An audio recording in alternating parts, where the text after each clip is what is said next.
মৰমৰ ছাত্ৰ-ছাত্ৰীসকল, আজি মই অনুশীলনী 10.v-ৰ 3 নম্বৰ, 4 নম্বৰ আৰু 5 নম্বৰ এই তিনিটা প্ৰশ্ন এই ভিডিঅ'ত আলোচনা কৰিম। ইয়াত আমাৰ 3 নম্বৰ প্ৰশ্নত কৈছে এটা ঘনকৰ আয়তন দিয়া আছে 216 সেন্টিমিটাৰ কিউব। ইয়াৰ মুঠ পৃষ্ঠকালি উলিওৱা। মুঠ পৃষ্ঠকালি কিমান হ'ব উলিয়াব লাগে। ই আমাৰ যিখিনি দিয়া আছে সেইখিনি লিখি লওঁ। সমাধান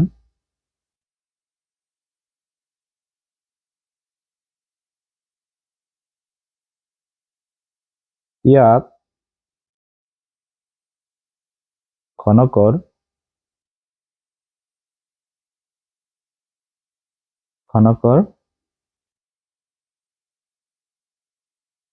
মুঠ পৃষ্ঠকালি আছে আমাৰ ঘনকৰ আয়তন দিয়া আছে আয়তন v = 216 সেন্টিমিটাৰ কিউব।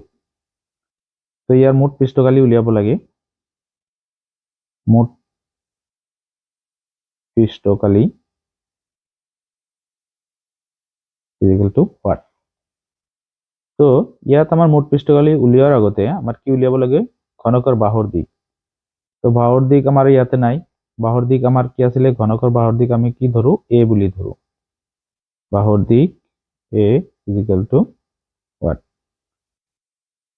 তো ঘনকৰ যেটো আয়তনৰ সূত্ৰ সেইটো দিয়ে আমি উলিয়াব লাগিব। ঘনকৰ আয়তন = কি আছিলে? a cube. তো ইয়াত ঘনকৰ আয়তন দিয়া আছে কিমান? 216 = a কিউব। এতিয়া যদি আমি এইটো উৎপাদক বিশ্লেষণ কৰো 216 ইয়াত 2 এৰে হৰণ কৰিলে আমি 108 পাম। আকৌ 2 এৰে দিলে 54 হ'ব। 2 এৰে দিলে 27, এতিয়া 2 এৰে নাযায়। 3 এৰে দিলে 9 আৰু 3 এৰে দিলে 3 3। ইয়াত আমাৰ তিনিটাৰ ভিতৰত এটা হ'ব। ঘনক যেহেতু আমাৰ কি উৎপাদকৰ পৰা আমাৰ তিনিটা ভিতৰত একে উৎপাদকৰ ভিতৰত এটাকে ল'ব লাগিব। তো 2 আৰু ইয়াৰ পৰা 3 আহিব। ইয়াত কিউব হ'ব। তো 2 3 গুণ কিমান হয়? 6, 6 কিউব। তো ইয়াৰ ঘনমূল হ'ব আমাৰ কিমান? 6 কিউব = a কিউব। এই দুই ফালৰ পৰা কিউব ক্যান্সেল কৰি দিলে তো ইয়াত 6 = a, অর্থাৎ a = আমি কি পাও? 6 সেন্টিমিটার। ইয়াত আমি এর মান পালো। এটা আমি মোট পৃষ্ঠকালি উলিয়াম। এ থেকে মোট পৃষ্ঠকালি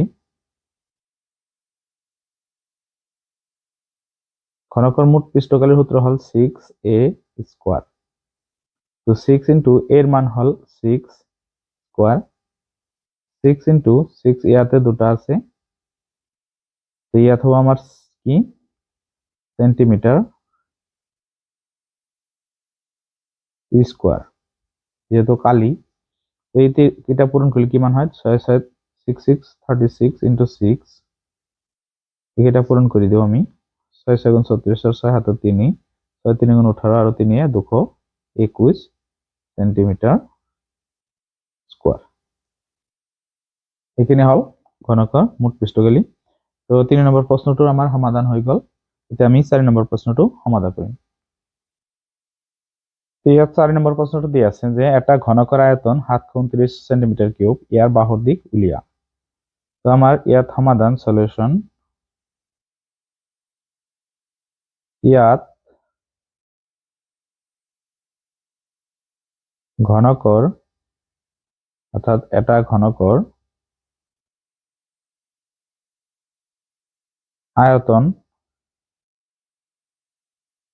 আয়তন দিয়া আছে আমার কিমান? v = 729 centimetre cube. ইয়ার বাহুর দিক উলিয়াব লাগে। বাহুর দিক আমি কি ধরু? বাহুর দিক = a। বাহুর দিক a = what? বাহুর দিক আমার নাই। তো আমি আয়তনের সূত্ৰৰ পৰা বাহুৰ দিক উলিয়াব লাগে।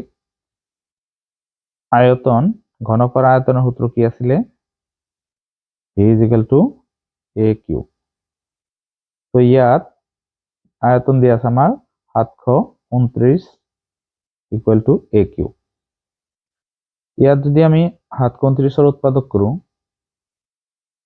ইয়াত আমি 3 হৰণ কৰিম, 3 দুবাৰ যাব আৰু 1 বাছে, 3 4 বাৰ আৰু 3 বাৰ।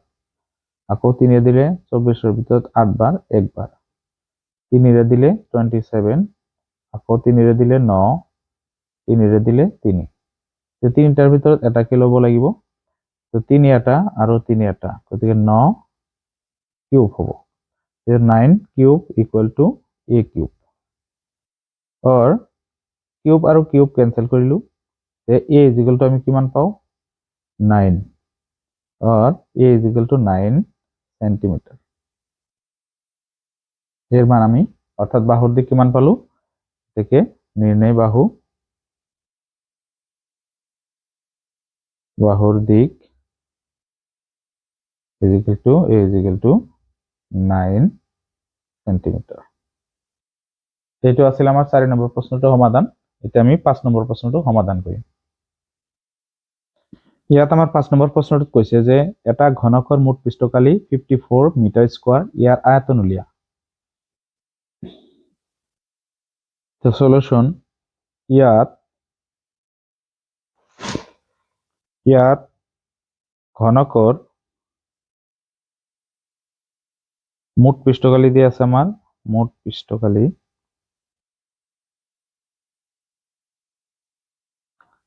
দিয়ে আছে আমাৰ 54 মিটাৰ স্কয়াৰ। ইয়াৰ পৰা আয়তন উলিয়াব লাগে, আয়তন v is equal to what? তো আয়তন উলিয়াব হলে আমার ঘনকৰ বাহুৰ দিক লাগিব।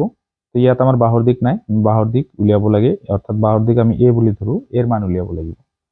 তো আয়তনৰ সূত্ৰৰ পৰা আমি উলিয়াম, যেহেতু আমাৰ মুঠ পৃষ্ঠকালি দিয়ে আছে, মুঠ পৃষ্ঠকালিৰ পৰা আমি এই বাহুৰ দিক অৰ্থাৎ ঘনকৰ বাহুর দিক উলিয়াম। তো ইয়াত আমার মুঠ পৃষ্ঠকালির সূত্র হল, মুঠ পৃষ্ঠকালি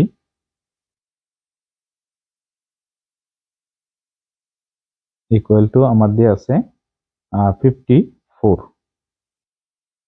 মিটার স্কয়ার। ইয়াৰ পৰা আমি এটা কাম কৰিব পাৰো, মুঠ পৃষ্ঠকালিৰ সূত্ৰ হল 6a স্কয়াৰ ইকুয়াল টু 54। 6 যদি সোঁফালে যায় তেতিয়াহলে আমাৰ কি হ'ব, হৰণ হ'ব। 6 এর হরণ করলে আমি কিমান পাও 9 বার a স্কয়ার। তেতিয়া 9 এর বর্গমূল হল 3, অর্থাৎ ইয়াত 3 স্কয়ার হ'ব a স্কয়ার। ইয়াত স্কয়ার আর স্কয়ার ক্যান্সেল গল, a ইজ ইকুয়াল টু আমি কিমান পালো 3, অর্থাৎ 3 মিটার হ'ব। এ থেকে এখানে আমি পালো, অর্থাৎ বাহুর দিক পালো। এটা আমি কি উলিয়াম, আয়তন উলিয়াম। ঘনকের আয়তনের সূত্র হল আয়তন v is equal two a cube. তো a হল আমার বাহুর দিক, a 3 দিয়ে আছে, 3 কিউব হব মিটার কিউব। ইয়াত 3 পূরণ 3 মিটার কিউব। ইয়াত 3টা পূরণ করলে কিমান হব 27 মিটার কিউব। এইখিনি আছিল আমার 5 নম্বৰ প্ৰশ্নটোৰ সমাধান। যে 3টা প্ৰশ্ন এই ভিডিওটোত আলোচনা কৰিলো, পৰৱৰ্তী ভিডিওত আমি নেক্সট যিকেইটা প্ৰশ্ন আছে সেইকেইটা আলোচনা কৰিম। এই ভিডিওটো আজি ইমানতে সামৰিছো। যদি ভিডিওটো ভাল লাগে প্লিজ চেনেলটো সাবস্ক্ৰাইব কৰি দিব, লাইক কৰিব, শ্বেয়াৰ কৰিব। ধন্যবাদ।